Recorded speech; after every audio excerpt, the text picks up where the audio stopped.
you got? I'm good. They wait for you? I guess they're very nice. Wow, that's respect. How much you looking forward to this opportunity? I mean, just like every opportunity, I always feel blessed. It's super exciting. I mean, the fact that Coach Brown and Kings trust me with the ability to continue to grow is big time. So I appreciate it, and you guys know how I attack stuff. So I just try to put everything I have into it and teach them as much as we can in the days that we have, so we put together a product always that the Kings fans can be proud of. Your biggest goal, is it winning? Is it development? Combination of both? Is it winning? You always want to win, but I think that like what you said, they all go together. So the development, the continuity, all those things, like even though you don't have time, you got to find ways to try to get that, because that's ultimately what leads you to the win. So don't worry so much about the end goal. Let that be a byproduct of the work that we put in. Doug, what?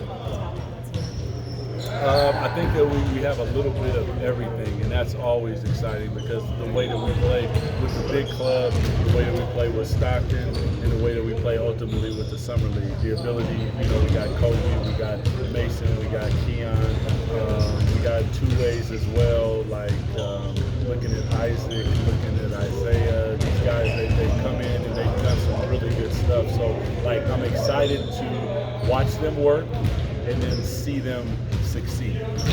You said you got a gumbo mix of players and stuff like that, some which you are familiar with. Yeah. But what is it like, when you have other players coming into the mix and you try to get them acclimated real quick? It's interesting that you say that, because I think this might be the first time in Summer League history where we actually had two teams in training camp. So that was kind of interesting, trying to figure out timing and drills and making sure that the reps were enough and all those type of things. And then I think that, to your point, you get the ability to see what a guy does and what he has, and we try to put him in so many different situations, because you don't get the ability to practice and play a whole bunch, so you got to find out about them. Did I go watch tape on mostly all of them, so I can kind of get a feel for who they are and what they do? But you also have to remember that's what they did. Like, all of us were the best where we came from, but when you get here, you usually have to find your niche and find your role, and that will be up to them to do that. Doug, when it looks like for Colby and Keon, where have their progressions been the most noticeable, at least on day one with you? I would say that's a good one, because I think that this is a different animal for them. Like, in the season, they are who they are. To his point, they are who they are for the Kings. Now you come to Summer League, and it's a chance for you to expand your game a little bit. Now, how do you do that? Do you do it in leadership? Do you do it in scoring? Do you do it in even more defense? And it's hard to say, because I think that as I'm watching them, I'm seeing a little bit of all of it, but really it's the games that matter, and then the work that they put in off the floor. So that'll be one of those questions I think I'd be able to better answer at the end as we watch them progress. As you obviously won't have Devin competing, but is he someone you want to have kind of close by to you, or this team kind of as these weeks kind of develop? My son and Devin were friends. I've seen him for a long time with his dad, Anthony, so super excited and proud to watch what they've done as a family. I hope that, and I believe that he will be in Vegas, and he's been here every day, so he has the ability to see it, to sit down and talk with him and just kind of see where he's at and what he's doing. But great kid, I'm super excited. I can't wait to get him to work. How much of a voice will you have carrying down the two rosters for Vegas? That's always above my pay grade right there, right? I think they've already kind of worked that out, but it's going to be, I think, a little bit of work in progress, because you never know. They go to San Francisco and somebody just jumps off the charts. You got to give them, that's part of who we are as a team, is we give people the opportunity, and then we shake their hand and we bring them along once they have the success. So if we got somebody that goes up there and just is lights out, we'll probably see them in Vegas.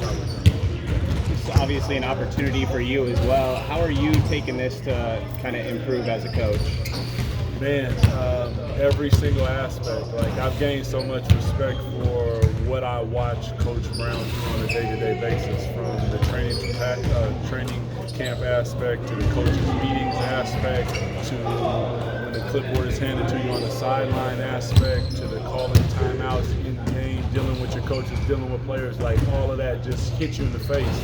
And it's good. Like that's what I'm here for. So I'm trying to absorb it all, which is difficult because I tried to do that last night, and it was just you leave with a feeling of you're proud for the players, but you're always self-critiquing in a way that probably is not helpful.